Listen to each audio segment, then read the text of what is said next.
Hi, my name is No Moon, and I read 15 books in the month of November, and here's how I liked them all. The first book that I read was Anxious People by Frederick Bachman. This book is about a story about a failed bank robbery that turns into a hostage situation at an apartment viewing. What should be a very intense story is quite lighthearted and funny, and it has a lot of empathy.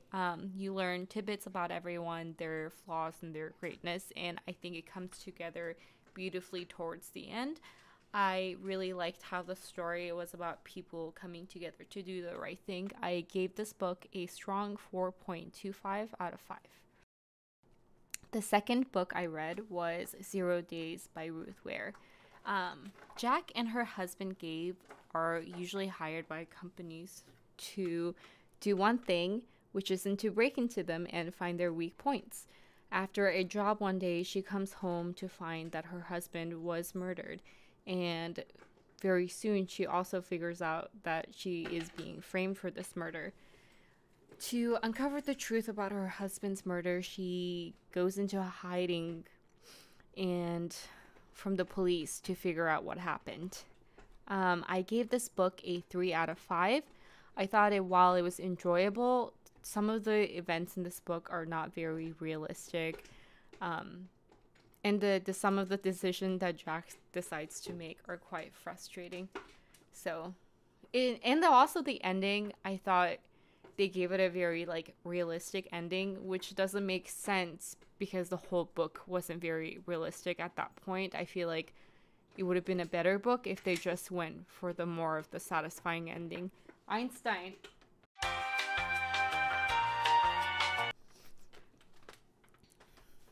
Okay. The third book I read was The Martian by Andy Weir. An astronaut an astronaut an astronaut is on a mission. An astronaut on a mission on Mars gets stranded there when his teammates think that he died, and now he is trying his best to survive by himself. I gave this book a 5 out of 5. This was such an inspiring story, and you really feel for the main character Mark and what he's going through. It's written super well, even though it contained a lot of stuff that I necessarily don't understand about. It was still written in a way that you understand the main points and what's happening. So I really loved that book. I gave it a 5 out of 5. And the fourth book I read was Red, White, and Royal Blue by Casey McQuiston. This book is a rom-com about the first son, Alex, falling in love with the Prince Henry of England. I gave this book a 3.5 out of 5. I thought this was really fun. I thought it was witty, and the romance was very believable. The dialogue does read like a script, so if you like that, you would definitely love this book. The fifth book I read was Ready Player One by Ernest Cline. It's a very fun book. It's about a boy named Wade in his journey to win a game creator's fortune after he passes away. The creator left Easter eggs all around the virtual reality world that everyone uses in their day-to-day life.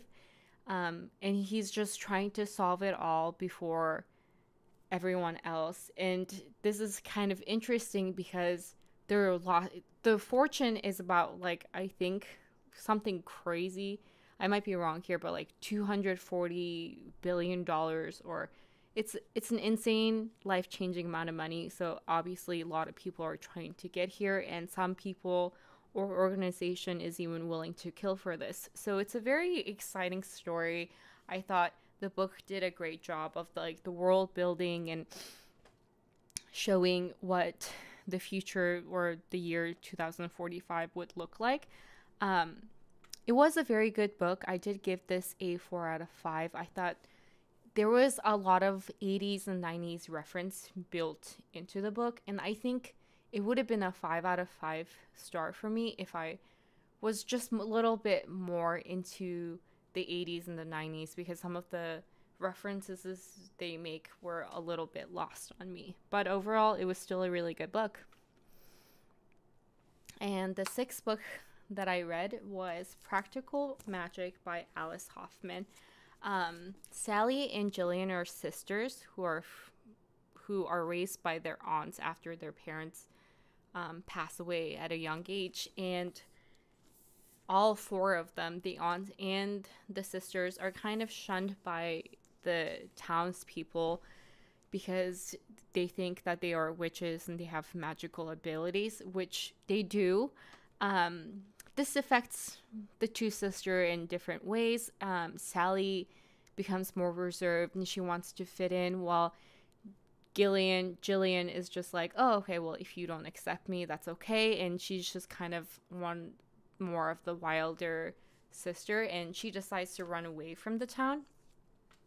The story continues on when they reunite in the future after an event that will change their lives.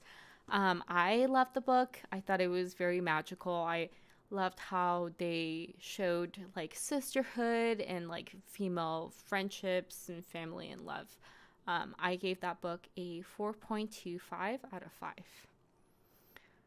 The seventh book I read was Water for Elephants by Sarah Gruen. Our main character, Jacob, after experiencing a traumatic life event, hops on a moving train that contains a traveling circus. So he decides to join the traveling circus as their new vet, and that kind of just... this book is about his journey on the traveling circus and what the people are like, and just all the great parts about being and the bad parts about being in a circus at that time. I gave this book a 2.7 out of 5. I personally did not like or could not really relate to any of the main characters. They weren't that likable. I think my favorite character ended up being the elephant, who, I mean, if the book was all about her, I think I would have enjoyed it a little bit more. And there are a lot of like animal abuse, which were kind of just uncomfortable to read about. So it was a solid 2.5 out of 5 for me. I probably wouldn't recommend it to anyone, but I know one of my friends really liked this book, so who knows. The 8th book I read, this was probably my favorite read of the month. It's called A Man Called Ove by Frederick Backman, and I think I will definitely be reading more books by this man, because 2 books that I've read so far, I love it. This book is about the man called Ove, who at first glance just kind of seems like a miserable, grumpy old man, but the more you read, the more you kind of really start to love his character, and then all of the neighbors around him, and it's just a wonderful story. It is definitely not like the happiest read, but it's very wholesome, and I don't know, it just has a lot of feels to it. So if there's any one book that you have to read from this, I would definitely read this one, although there are some trigger warnings with this one, and also the same thing with Anxious People, so I would definitely look it up. And the 9th book I read was Life of Pi. This book personally had one of like the greatest plot twists that I did not see coming at all in a book. That I have conflicting feelings about how I would rate this book, just because I love the ending, but to get to the ending, it was a little bit boring.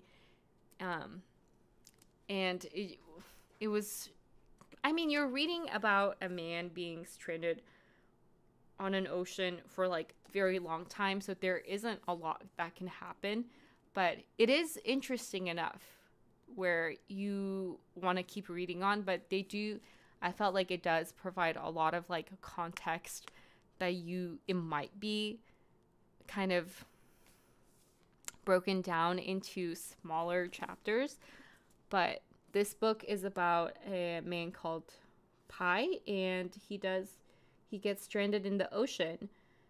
And I think he was out there for like 400 something days. So it's about how he survived. I think I have this good book. I think I'm going to stick with 3.5 out of 5. Great ending, but yeah, not so great beginning and middle. The 10th book I read was Simply Lies by David Baldacci. This story is about Mickey Gibson, who is a former detective now working for an agency called Pro Eye, who tracks down wealthy people who kind of tries to cheat the system. And one day she gets a call from somewhere to go down to some place, and that's when all of her life changes. It's a story filled with tension and mystery. I did find this book kind of boring. I also did not understand a lot of the reasoning behind why Mickey would involve herself in the great danger when she's a single mom with 2 kids. When the book in the beginning, like, repeatedly tells you that she is smart, she's like very intuitive, and she loves her kids, and then all of it just kind of doesn't make sense because throughout the book she makes these decisions that is not very smart or not very intuitive, and it puts her and her kids in danger. So that kind of killed the book for me, because if I'm supposed to be reading about a super smart character, then I want them to be doing smart things. So I gave this book a 2.5 out of 5. The 11th book I read was Identity by Nora Roberts. It's about Morgan Albright, who is a very hardworking woman whose life comes crashing down when she meets a serial killer named Gavin Roswell, who steals her identity and everything she owns. I started reading this book, like, I usually read books without most of the time knowing what it's about. So for the first 2 chapters, I was like, oh, this is a love story. And 3rd chapter, I'm like, oh, it is definitely not. And then I'm like, oh, okay, I see why it's called Identity now. So it does, I came into this book thinking it was about romance, which it is later on, but the first part, it did definitely shock me, which I liked that about the book. Yeah, so after her life is kind of messed up by the Gavin, she tries to build her life back up, but the Gavin, the serial killer, he's still not satisfied with how they left things, so he's trying to find her to end her. Yeah, I thought overall the pacing of the book was a little bit strange, and it is a very long book, and it provides details, like a lot of details in situations where it's like, oh, okay, like I guess I have to read about it. But in some of the more interesting parts, like when she finds another love interest, I felt like it wasn't providing enough detail on that. So the pacing is kind of strange, and also the characters felt kind of very one-dimensional. Like, for example, Morgan, her personality is just basically she's hardworking and resilient, and that's pretty much it. Like, and then like the other people too, if they're like evil, they're just evil. If they're nice, that's nice. And I would have liked it if the characters just had like a little bit of more spice to them. And also just like the dialogue too, like it just didn't feel like that's how actual people would talk to each other. So I gave that book a 2.7 out of 5. The 12th book I read was Crown of Midnight. The 12th book I read was Crown of Midnight by Sarah J. Maas. This is the second book of the Throne of Glass series. In the book, we see Selena working as the king's champion and exploring her relationships and friendships.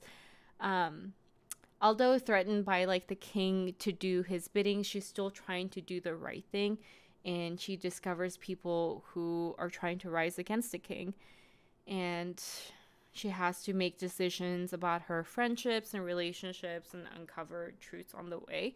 I did like this book. I'm still enjoying the series so far.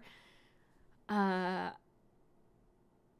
yeah, I think the book ended on a pretty strong note, which throughout so far the book, it's been like, oh, it's like, it's nice, I love it, but it's nothing that would make me like a huge fan yet. So I'm excited to see how the next books will come along, because I really enjoyed like the Court of Thorns and Roses series, and I felt like I was just a little bit more invested. But I know people keep saying just wait until like, I think the fourth book or something. So I'm kind of excited to see where it goes. Overall, I still think it's fun, and I love the main female character. I think they wrote her well. She's still a very like a strong female character, and I think she still does a good job of like world building. So I gave that book a 3.75 out of 5. And the 13th book that I read was Divine Rivals by Rebecca Ross.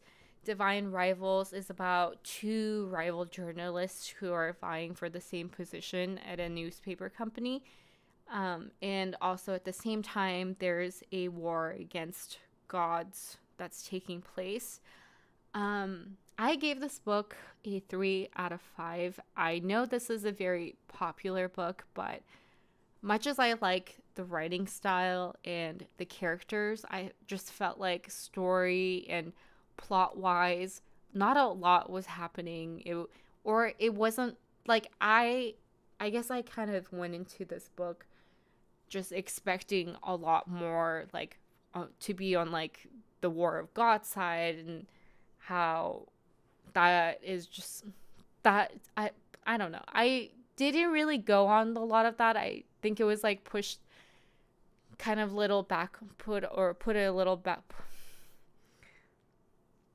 I think that side was put, the War of God story plot line was put on like the back burner, the whole point. And I think, and then like even with the romance, I felt like it just was giving like half of each, but I really wish that it was like focusing on either the love or the War of God's sign, so that it's just more coherent, or just more, it's I was hoping it would be a little bit more exciting. I gave this book a 3 out of 5.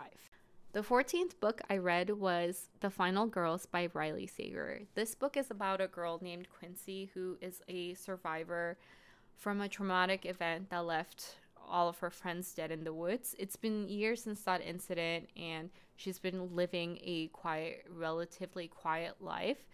But when the other final girl, there's 3 total, and one of the final girl dies and another one enters her life, that's when all of the plot from the book starts happening. I gave this book a 3.75 out of 5. I thought I had the ending figured out the whole time. I was like, oh my god, this is so easy. I completely know what happened until the end, which I do like when I am surprised.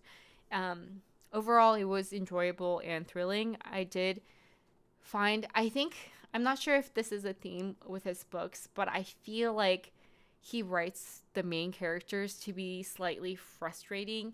To me, it seems like they're always making not so smart decisions, which is why it's not rated any higher. And that kind of goes along with the 15th and the last book I read, which was also by the same author, Survive the Night. This one, Survive the Night, has a main character named Charlie, who is full of grief after her best friend's recent passing. She's looking for any reasons not to be reminded of her, so she decides to leave college a little bit early, and she's thinking about not returning for the next semester. So while everyone is leaving a couple of days later, she wants to leave early, and then she posts on like the school board looking for a ride, and she accepts a ride from a stranger, and the book goes from there, all of the events. I gave this book a 2.75 out of 5, and the same thing with Final Girls. The main character also, it does make very frustrating decisions throughout the whole book, and the book does explain her thought process of why she's kind of doing this, like why she decides to be, I don't know, why she's making these decisions, but it's still kind of frustrating to read. Also, I thought the book didn't really represent mental health all that well either, because Charlie has something called like movies in her mind, and then like that's a theme throughout the whole book, that's what she has, like she has hallucinations, and then towards the end of the book she's like, I think this is my last movie in my mind, or something along those lines, and you're just like, oh, okay, well, I didn't know the hallucinations just ended like that. Like, that's cool. But yeah, the overall, still, the story was good. Frustrating main character thing, but it was still a good thriller to read. So yeah, that's everything I read for the month of November. I hope you guys enjoy this video.